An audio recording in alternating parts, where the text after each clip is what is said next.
And here is your question.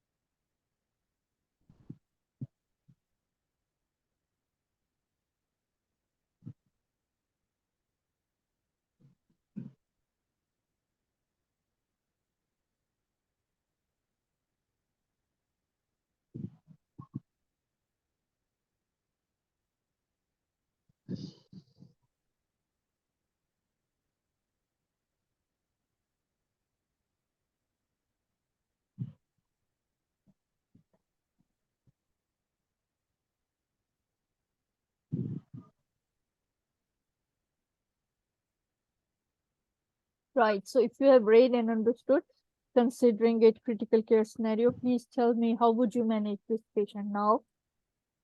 First, this patient presents with severe gastric pain and elevated some labs. So we will continue the labs and start the patient with ABCD and E approach. Yes. To exclude the patient is in severe critical care scenario. Yes. After that, we continue our labs for blood count and serum bilirubin, total direct, and also lipase amylase for the pancreas, doing bedside ECG and cardiac enzymes to exclude the patient has myocardial infarction. Okay. Okay. Considering, yes. Right. Can you tell me, considering the patient's scenario or the condition, what type of jaundice patient might be suffering from? Obstructive jaundice. Yes. How would you determine that? Because the patient urobilinogen is decreased in the blood and also in urine. It's not detectable in urine. Not but nothing mentioned about the blood. All right. Sure, dependent on the blood. Can you please tell me what should be the normal level of bilirubin? Bilirubin? Yes, please. The total around 2 and direct around I will come to it later. Yes. Right. If you can tell me in which forms this bilirubin can be present in the blood?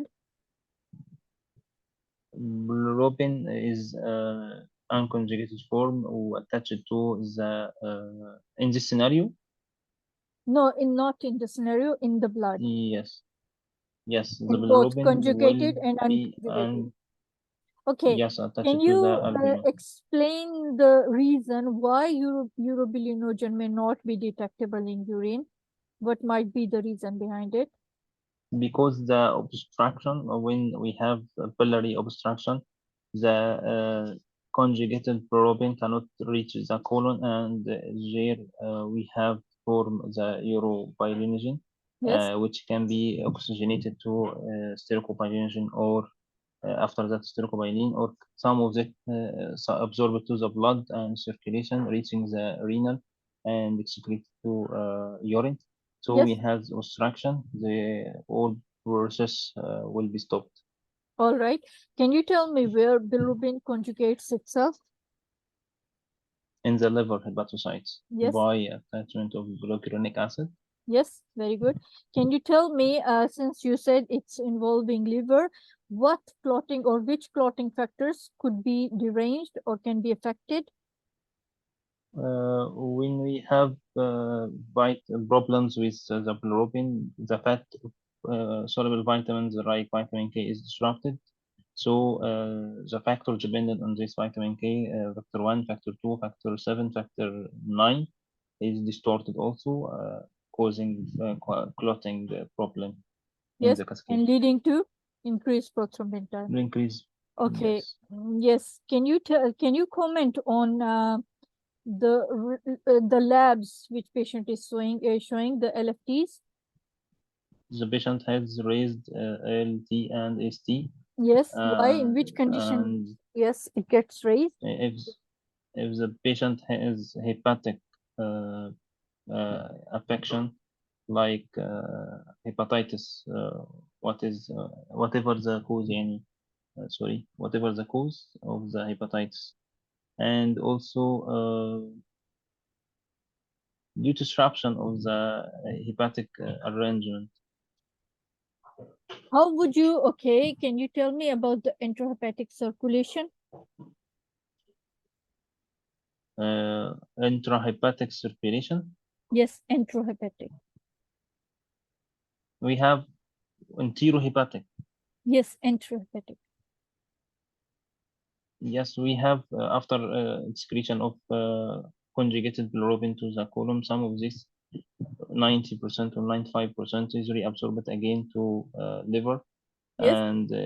And this is cycle continue and excreted also intrahepatic ducts to common hepatic and to common bile duct and reaching the second duodenum and go through the gut and reabsorb it again.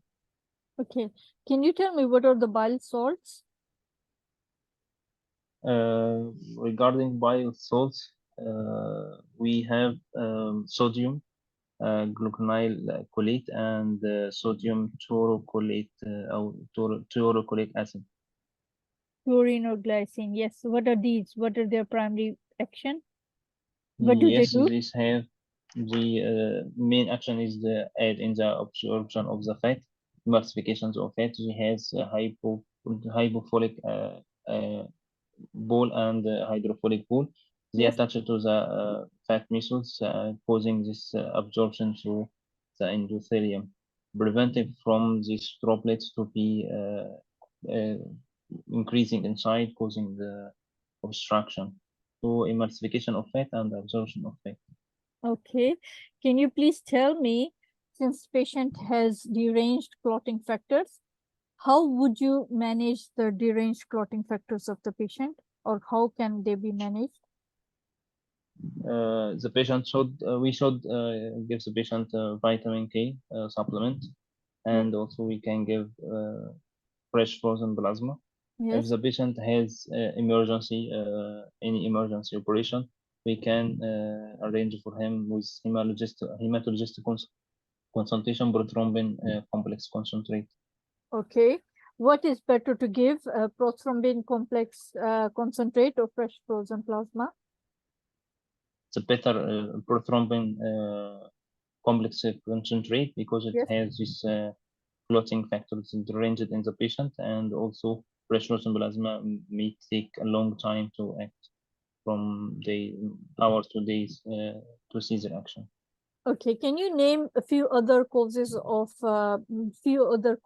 conditions which lead to hepatic cause of jaundice?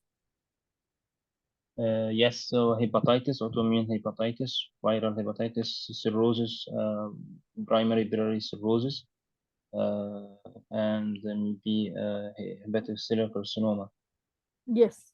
autoimmune hepatitis, pulmonary hepatitis, yes. All right. If you can please tell me the last question. The metabolism of bilirubin. How Bilirubin does is it one of take place? metabolites of the degradation of aged RBCs. Yes. So when it is the bilirubin attached to albumin complex reaching the liver, and there we have the conjugation process with cholecuronic acid, and this is secreted through common bile duct to the second part of the duodenum, Yes. and unconjugated again in the colon to form urcobilinogen, and oxidation to stercobilinogen, and this form of stercobilin, which excreted in the feces, responsible for the brown color, and some of this, some of this urcobilinogen is reabsorbed again in the circulation, around 55%, reaching the renal, and there excreted as urobilin, and Okay. What investigations, last question, what investigations can be useful in this condition? in this condition, we need to ensure that if the patient pre-hepatic jaundice, obstructive jaundice, or hepatic jaundice, so we need to do the virology of the patient, hepatitis C virus, B, and HIV, and also total indirect bilirubin to see the relations between and decide which type of jaundice. and also full blood count, baseline urea, and Yes. the serum Do you albumin. think to there ensure- is any role of doing ultrasound abdomen? Yes, yes. Regarding the imaging, we can do ultrasound to ensure there is no intrahepatic dilatation or Yes. extrahepatic dilatation. Any gallstones Yes. Just suppose can you be come, visualized. yes, you come across biliary stone. What would your next step be? If this is obstructive jaundice with gallstones, the most cause, we should do MRCS if it is obstructing. So we need to go for urgent decompression regarding ERCP, endoscopic retrograde cholangiopancreatography, Yes. to remove doing sphincterectomy and the extraction of the stone. And in the same session, we should maybe the patient may need the stent to prevent Yes. this from happening again. Yes. And before discharging of the patient in the same admission to the hospital, we should arrange for him for cholecystectomy. You're right. If the patient develops fever, what would you be worried about? And patient has pain as well and develops. So we should consider ascending cholangitis Very good. with Yes. its charcot triad. Yes. So how would you manage that? First, According we should to, start. yes, NHS Yes, guidelines, yes, or trust guidelines you'll introduce. Yes, we should give him antibiotics. Very good. Yes, that was the question. Right. Excellent. Thank you.